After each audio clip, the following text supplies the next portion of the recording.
At si Salomon na anak ni David ay tumibay sa kanyang kaharian, at ang Panginoon niyang Diyos ay sumakanya, at pinadakila siyang mainam. At si Salomon ay nagsalita sa buong Israel, sa mga pinunong kawal ng lilibuhin at dadaanin, at sa mga hukom, at sa bawat prinsipe sa buong Israel, na mga pangulo ng mga sangbahayan ng mga magulang. Sa gayoy si Salomon at ang buong kapisanan na kasama niya ay naparoon sa mataas na dako na nasa Gabaon, sapagkat nandoon ang tabernakulo ng kapisanan ng Diyos na ginawa sa ilang ni Moises na lingkod ng Panginoon. Ngunit ang kaba ng Diyos ay iniahon ni David mula sa Kiriath Jearim hanggang sa dakong pinaghandaan ni David, sapagkat kanyang ipinagtayo ng tolda sa Jerusalem. Bukod dito'y ang damba ng tanso na ginawa ni Bezaleel na anak ni Uri, na anak ni Hur, ay nandoon sa harap ng tabernakulo ng Panginoon, at dooy sumangguni si Salomon at ang buong kapisanan. At si Salomon ay sumamparoon sa damba ng tanso sa harap ng Panginoon, na nasa tabernakulo ng kapisanan, at naghandog ng 1,000 handog na susunugin doon. Nang gabing yaon ay napakita ang Diyos kay Salomon, at nagsabi sa kanya, "Hingin mo kung ano ang ibibigay ko sa iyo." At sinabi ni Salomon sa Diyos, "Ikaw ay nagpakita ng malaking kagandahang loob kay David na aking ama, at ginawa mo akong hari na kahalili niya.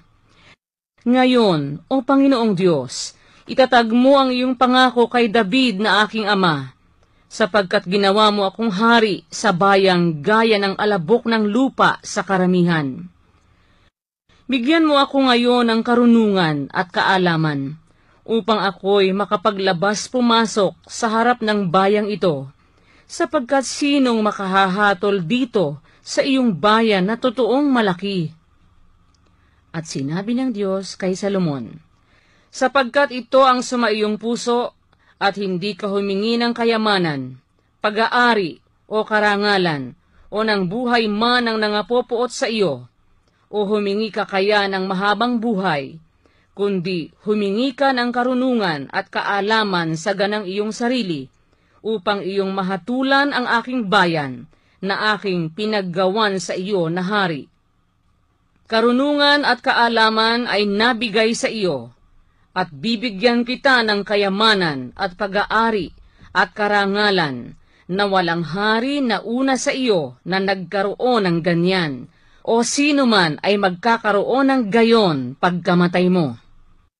Sa gayoy dumating si Salomon mula sa mataas na dako na nasa Gabaon, mula sa harap ng tabernakulo ng kapisanan hanggang sa Jerusalem, at siya'y naghari sa Israel. At si Salomon ay nagpisa ng mga karo at mga mangangabayo, at siya'y mayroong 1,400 karo, at 12,000 mangangabayo, na kanyang inilagay sa bayan ng mga karo, at kasama ng hari sa Jerusalem. At ginawa ng hari ang pilak at ginto na maging gaya ng mga bato sa Jerusalem, at ang mga sedro na maging gaya ng mga sikomoro, na nangasa mababang lupa dahil sa kasaganaan.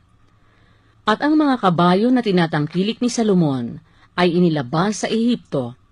Ang mga mangangalakal ng hari ay nagsitanggap sa kanila ng mga kawan, na bawat kawan ay sa halaga. At kanilang iniaahon at inilalabas sa Ehipto ang 1 karo sa halagang 600 siklong pilak, at ang 1 kabayo sa 150, at gayon sa lahat ng hari ng mga Heteo, at sa mga hari sa Syria, kanilang mga inilalabas sa pamamagitan nila.